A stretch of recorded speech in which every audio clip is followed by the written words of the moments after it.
back in 2015, John Ronson published a book called So You've Been Publicly Shamed, which explored the relatively recent, at that time, phenomenon of people using social media to publicly shame other people. The term cancel culture would gain prominence a few years later, but the ideas are related. Social media suddenly became a great leveler, where it seemed that anyone could use it to call out behavior that they didn't like, and then get other people on board to condemn it. The result might be positive or negative, depending on how you feel about the behavior in question and whether or not the response was proportionate. Part of the debate over whether or not it's a good thing is an assumption that maybe randos on social media have too much power. Why should the average dork have the ability to cancel someone rich and famous just by posting on Facebook that they stiffed them on a restaurant tip or something? Shaming is fine, but we're used to it going through the proper channels like the tabloids, the talk show circuit, or hidden away in boardrooms. We can't expect a majority of people to correctly identify poor behavior. We need some kind of intermediary. Cancel culture is a real thing in that people have lost their jobs or otherwise suffered negatively because someone lambasted their behavior on social media, where it picked up traction. But just as cancel culture is a boogeyman because it gives the power of shaming to the common person, the only true victims of it seem to be also the common person. Sure, the average dude yelling misogynistic slurs at a barista might lose his job, but it's hard to think of examples of rich or famous people in positions of privilege who are ever truly and irrevocably canceled. For instance, Louis C.K. admitted to using his powerful position in the industry to masturbate in front of young women back in 2017, and people were very concerned about this great talent being canceled. In 2022, he won a Grammy for an album where he jokes about those incidents. He's currently on a tour that is mostly sold out. Again and again and again, we see powerful people who defy cancel culture, often at the same time that they rail against it as an evil tool of the woke left to silence anyone they disagree with. Today, I'd like to give you another example of a seemingly left-wing, charismatic, wealthy man who seems to defy cancellation constantly, even though he really, truly deserves it. That man's name is Dan Price. Dan Price is a CEO, which should be an automatic red flag for you, but unfortunately, the general public seems to always be ready to celebrate any CEO who seems like he might be one of the good ones. Dan Price is the co-founder, now sole shareholder and board member of what was a relatively obscure company called Gravity Payments, a credit card payment processor. In 2015, he gained international attention and celebration when he announced that he was reducing his own pay from $1.1 million down to $70,000 and raising the salaries of all of his employees to match his own, claiming that he was even going to mortgage his homes to cover the cost. He was immediately celebrated as a progressive king because, yeah, that is a good thing. Corporate higher-ups tend to earn wildly more than the people in the company who actually help generate the revenue that pays their salaries. And studies show that this leads to extreme income inequality, especially amongst women and people of color. Price's announcement led to fawning coverage in the New York Times, The Daily Show, Good Morning America, The Today Show, and Inc. magazine, who suggested he might be the best boss in America, which, you know what, even after everything that you're about to learn, that might still be true because bosses suck so badly. But yeah, around the same time those headlines were coming out, Price's ex-wife gave a TEDx talk at the University of Kentucky where she detailed the ways that Price physically abused her, including shaking, punching, slapping, and even waterboarding her. Price heard about the talk through Karen Weiss, a reporter with Bloomsburg, who asked him what he thought of these allegations. He denied them and then threatened to sue the university, so they decided to not publish the video of that TEDx talk. At the end of that year, Bloomberg published their blistering investigation on Price, revealing that Gravity was only making a profit of $2.2 million in 2014 when Price was paying himself that $1.1 million salary. They found a very similar company with similar profits at that time who were paying their CEO $355,000. So for years prior to this wage cut, he had been wildly overpaying himself, something that his co-founder and brother had been trying to stop. His brother eventually sued him over it, which Price twisted to imply in the media that his brother was just punishing him for his generous salary hike for all the employees. In fact, the lawsuit predated the raise by 1 month, leading Weiss to question whether or not the raise was actually a response to the lawsuit, giving Price leverage over his brother. Price insisted that despite the dates on the legal documents, he recalled the case starting after his raise. Sure, Jan, sure. That same month, GeekWire reported that contrary to Price's claims, he did not actually mortgage either of his Seattle area homes, which he originally purchased with millions of dollars in cash, which he got by, paying himself a really high salary.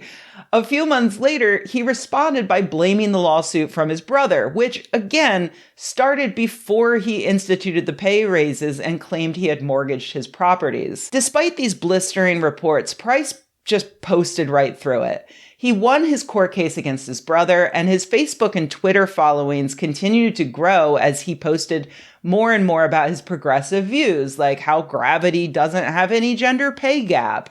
He continued to get positive mainstream media coverage, like this piece from PBS in late 2016, postulating that his business ethics are based on Christian values, which, yeah, sure, why not? That piece repeated the lie about the lawsuit being retaliatory, despite that having been debunked the previous year. They also showed this incredible moment when his employees were so grateful that they gifted him a Tesla. Which may be one reason why Price's employees agreed to buy him a gift. We had tried to think of a way that we could thank Dan for what he's done for us. And Little payback. Little payback, yeah. Gravity Payments, this is Alyssa. Alyssa O'Neill, a single mom whose pay had risen from $33,000 a year to $50,000, got the idea rolling. We have one more gift for you. All right. It's outside, though. Okay. So O'Neill had helped convince other employees to all chip in and buy Price a new Tesla. Oh my God. When it happened, it was like it was meant to be. Are you kidding me? No. I'm really surprised by his reaction.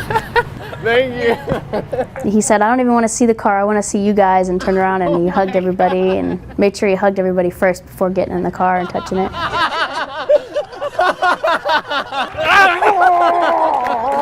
So you had sort of a crush on this car for a long time and Yes. never thought you'd have one? It was kind of one of those things where I thought I would have one day, but you ever have one of those goals where you say like 3 years or 2 years, Yeah. but it never becomes 1 year, it's always 3 years, Right. and 3 years goes by and it's still 3 years? It was kind of one of those deals. That again caused Price to gain popularity, and he leaned into his social media channels to reach new audiences and even recruit new employees. He got more fawning coverage with spots on shows like Kelly Clarkson and a loving profile in the New York Times in 2019 and the Wall Street Journal, who in 2021 asked him and other luminaries to weigh in on humility. At the end of 2021, journalist Doug Forbes was planning to create a glowing documentary on Price, but instead discovered evidence that Price had committed blatant fraud. He found that the way Gravity was able to offer small businesses better credit card processing rates was to fraudulently categorize them as different business types with the credit card companies. These companies charge more for riskier businesses where they stand a higher chance of their customers failing to pay their bill. Bars, for instance, are less risky than restaurants due to smaller individual bills, and so they get a better credit card processing rate. Price, Forbes alleged, had been knowingly falsely categorizing thousands of clients for more than a decade, leading to a suspected increase in revenue of $60 to $100 million.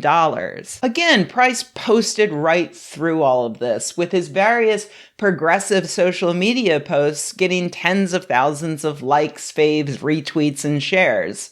In early 2022, the New York Times dropped a bomb. Not only was Price using his social media accounts to boost and launder his reputation, and not only was he using DMs to hire new employees, but he was also using those DMs to lure young women to him, several of whom reported he had sexually assaulted them. Oh, and that Tesla his employees gave him, that was fake. He bought the car and told them to give it to him on camera, but let's focus on the sexual assault. Those negative articles about Price's fraud, lies, and alleged abuse of his ex-wife had all been buried in Google search results, so that when these young women looked to see who was hitting on them in their DMs, all they saw was his own social media accounts, which Google had started placing at the top of their results, and the best boss in America, a young, progressive, successful, charismatic man who wanted to fly them around the country with him. Okay. Here's where the content warning comes in. We are going to talk about rape. So if you would be very upset, if it would put you in a bad place by hearing descriptions of sexual assault, you might want to stop here. One such woman, lured in via Instagram DMs, was Casey Margus, a model and artist who dated Price for 3 months before he flew her to Palm Springs, where she says in a hotel room he raped her while she was high on an edible and too drugged and too scared to stop him. Her account is supported by the fact that after the assault and once she was sober, she saved her underwear, left the hotel, texted all of her friends, called her mother, and talked to the police. The police spoke to the hotel manager, who reported that on the night of the alleged assault, Price came to the front desk and requested a second room, volunteering the disgusting backstory that his girlfriend felt uncomfortable about falling asleep during sex, so he opted to leave her alone in the hotel room. Who the fuck would say that to a total stranger? Oh, a rapist trying to cover his tracks, I guess. Margus then reached out to Price's ex-wife, who connected her with Doug Forbes, who then connected her with an entire network of women who said that Price had also sexually assaulted them or secretly recorded them during sex. One woman, an artist named Shelby Alexandra Hain, had a boyfriend but agreed to meet with Price for dinner, hoping that he could offer her advice and connections. After dinner, he got her into his car to warm up while she got an Uber, but then tried to kiss her against her will, allegedly squeezing her throat as he did. At least one other woman also reported that he grabbed her throat. Strangulation, it's worth noting, is the #1 predictor that an abuser will later murder their victim. Hain reported the incident to the police, but in April of 2023, they dropped the charges after the defense team alleged that the victim said he had put his hand on her neck, not her throat, and he hadn't fully constricted. And also because she admitted to sometimes flirting with men in her Instagram DMs, which, as we all know, legally you can't do, I guess. Meanwhile, in Palm Springs, the district attorney assured Margus that her case was moving forward and that she should not speak out publicly about it. Last fall, a grand jury voted to indict Price for allegedly raping her. But last week, the DA informed Margus that they were dropping the charges because it was a he said, she said situation. I learned about all of this thanks to a video Margus and Hain made describing their incredibly disappointing fight for justice.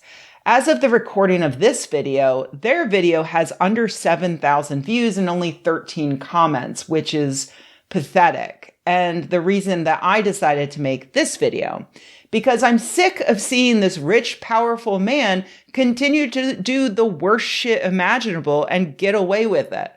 I'm sick of seeing people complain about how mean and effective cancel culture is when we can't even cancel a man who has now been credibly accused of raping women, sexually assaulting women, lying constantly about what a well-loved boss he is, and defrauding an entire industry.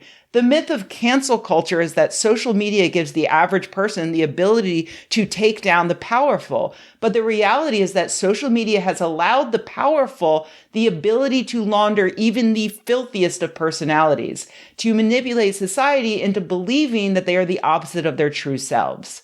I cannot, in good conscience, sit aside and let this happen with Dan Price. Because the longer Dan Price is able to convince the world that he's a good person, I believe that more young women will be put in danger of being abused, raped, or worse.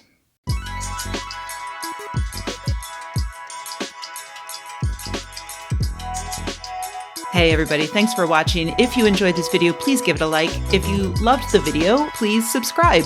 And if you think the world could use more videos like this and you happen to have a few bucks laying around, head to patreon.com/Rebecca and join an awesome community of nerds like the people whose names you see on the screen right now.